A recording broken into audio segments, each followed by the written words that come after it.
নমস্কাৰ, মই উষামণি শইকীয়া।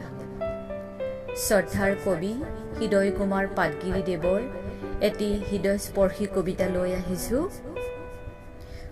কবিতাটিৰ শিৰোনাম আমি আছো তোমাৰ সতে দেৱাংগনা। দুৰ্নিয়ন্ত্ৰিত কৌৰ এজাক বগা মেঘাহী ঢাকি ধৰিছেহি মোৰ নিষ্কলু আকাশ।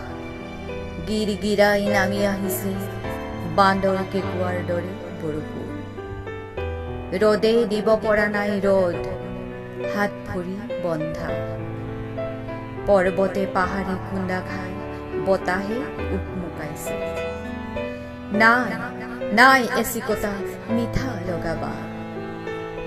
এতিয়া খেলৰ সময়, সাঁথৰ ভঙাৰ খেল। তল বল ভাসমান অস্তিত্ব নৌকাৰ কাণ্ডাৰী তুমি দেৱাংগনা তুমি। ওপৰৰ চিৰিত শুই থকা আদালতৰ আদালত এদিন সাৰ পাবই। ৰক্ষা হবই হব তোলা চালনী সাৰ খামতা। এটা বিপ্লৱক জেলত ভৰাব নোৱাৰি। তুমি অসমৰ অপ্ৰতিৰোধ বীৰাংগনা। আমি আছো তোমাৰ সতে দেৱাংগনা, আমি আছো তোমাৰ সতে দেৱাংগনা।